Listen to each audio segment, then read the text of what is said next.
Hi అండి, అందరూ ఎలా ఉన్నారండి? బాగున్నారా? నేనైతే చాలా బాగున్నానండి. ఈరోజు నేను మామిడికాయ పులుసు చాలా కమ్మగా టేస్ట్గా పెట్టి చూపిస్తానండి. చాలా డిఫరెంట్ టేస్ట్ అయితే అదిరిపోతుంది. వీడియోలోకి వెళ్ళే ముందు అయితే నా ఛానల్ ఎవరైనా కొత్తగా చూసిన వాళ్ళైతే ప్లీజ్ అండి సబ్స్క్రైబ్ చేసుకోండి. సబ్స్క్రైబ్ చేసిన లైక్లు చేయండి, షేర్ చేయండి, కామెంట్స్ పెట్టండి. నా ఛానల్కి అయితే సపోర్ట్ ఇవ్వండి. ముందుగా మామిడికాయని ముక్కలుగా కట్ చేసుకోండి, చిన్న చిన్న ముక్కలుగా. ఒక ఆనియన్ తీసుకోండి, ఒక ఆనియన్ని మీడియం ముక్కలుగా కట్ చేసుకోండి. పచ్చిమిర్చిని, జీలకర్ర, వెల్లుల్లిపాయని కచ్చపచ్చగా మిక్సీ పట్టుకోండి. టమాటాను కూడా సన్నగా కట్ చేసుకోండి. పొయ్యి మీద గిన్నెతో వాటర్ పెట్టుకున్నానండి. ఇప్పుడు మామిడికాయ ముక్కలు వేసుకుందాం. గిన్నెలో ఉడికించుకోవాలి. మామిడికాయ ముక్కల్ని మంటని మీడియం ఫ్లేమ్లో పెట్టుకొని ఉడికించుకోండి.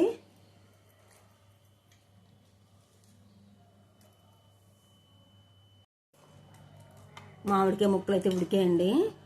ఇప్పుడు ఈ వాటర్ని వంచేసుకోవాలి. మరీ మెత్తగా ఉడికించవలసిన పని లేదు, జస్ట్ మెత్తగా అయితే చాలండి. కాస్త మొత్తం వాటర్ అంతా వంచేసుకున్నానండి. ఇప్పుడు గరిటతో ఇలా స్మాష్ చేసుకోవాలి ముక్కల్ని. మరీ ముక్కల్లో ఉంటే బాగోదండి. ఇలా స్మాష్ చేసుకోండి. కనీసం ఒక 5 మినిట్స్ అని పడుతుందండి మొత్తం అన్నీ చేసుకునేసరికి. తప్పల్లో ఆయిల్ పోసుకున్నానండి, 1 టీ స్పూన్ పోసుకున్నాను. ఇప్పుడు కట్ చేసుకుని టమాటా వేసుకుందాం. కలుపుకోండి. టమాటా కాస్త సాఫ్ట్గా అవ్వాలండి.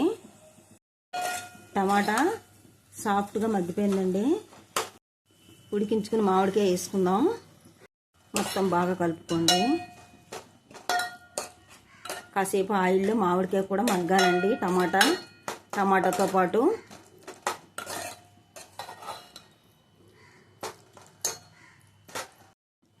కట్ చేసుకున్న ఆనియన్స్ వేసుకుందాం. గంటలు పెట్టుకున్న పచ్చిమిర్చిని వేసుకుందాం. మొత్తం బాగా కలుపుకోండి. కొంచెం పసుపు వేసుకోవాలి, కొంచెం కారం వేసుకోవాలి, కొంచెం సాల్ట్ వేసుకోవాలి. కలుపుకోండి బాగా. మొత్తం అంతా బాగా స్మాష్ అయిపోయిందండి. వాటర్ వేసుకోవాలి. వాటర్ పోసుకున్నానండి. ఇప్పుడు మరిగించుకోవాలి. మంటను మీడియం ఫ్లేమ్లో పెట్టుకొని మరిగించేసుకోండి. పులుసు అయితే బాగా మరుగుతుందండి. ఇప్పుడు ఇందాక ప్రిపేర్ చేసుకోమన్నాను కదా, వెల్లుల్లి, జీలకర్ర, పచ్చిమిర్చి ఆ పేస్ట్ కచ్చపచ్చగా పట్టుకున్నాను, వేసుకుందాము.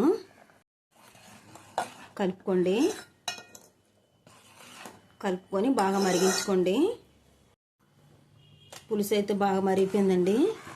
ఇప్పుడు తాలింపు వేసుకుందాము. పొయ్యి మీద పాన్ పెట్టుకున్నానండి, ఆయిల్ పోసుకున్నాను, హీట్ ఎక్కుతుంది. ముందుగా ఆవాలు, జీలకర్ర వేసుకుందాం. ఎండుమిర్చి వేసుకుందాం. వెల్లుల్లిపాయలు వేసుకుందాం. కలుపుకోండి. వీడియో అయితే స్కిప్ అయ్యిందండి. ఆనియన్స్ అయితే కప్పుడు వేసుకోవాలి. ఆనియన్స్ ఎక్కువ వేసుకోవడం వల్ల పులుసు అయితే కమ్మగా టేస్ట్గా ఉంటుంది. మంటను మీడియం ఫ్లేమ్లో పెట్టుకొని బ్రౌన్ కలర్లోకి వచ్చేంత వరకు పోపుని వేయించుకోవాలండి. పోపు అంతా బ్రౌన్ కలర్లోకి వేగిందండి. ఇలా వేయించుకోవాలి. కరివేపాకు వేసుకుందాం.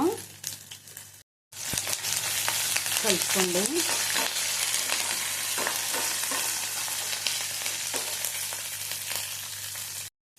పోపు మొత్తం బాగా వేగిపోయిందండి. ఇప్పుడు మామిడికాయ పులుసులో వేసుకుందాం. వేసుకోండి పోపుని. ఎంతో టేస్ట్గా ఉండే మామిడికాయ పులుసు అయితే రెడీ అయిపోయిందండి. చాలా టేస్ట్గా, చాలా కమ్మగా ఉంటుంది. నేను చెప్పిన టిప్స్తో నేను ఎలా చేసాను అలా చేయండి. టేస్ట్ అయితే అద్భుతంగా ఉంటుందండి. 2-3 రోజులు కూడా నిల్వ కూడా ఉంటుందన్నమాట ఈ పులుసు. నా ఛానల్ అయితే కొత్త ఛానల్ అండి. ప్లీజ్ అండి సపోర్ట్ ఇచ్చి నన్ను ముందుకు తీసుకెళ్తూ ఉంటే నేను మంచి మంచి వీడియోస్ అని పెట్టగలుగుతానండి. నేను పెట్టే వీడియోస్ మీకు ముందుగా రావాలంటే నోటిఫికేషన్ కోసం అయితే గంట సింబల్ని అయితే యాక్టివేషన్ చేసుకోండి. నా కొత్త ఛానల్ను లైక్ చేయండి, షేర్ చేయండి, కామెంట్స్ పెట్టండి, సబ్స్క్రైబ్ చేయండి. Thank you for watching.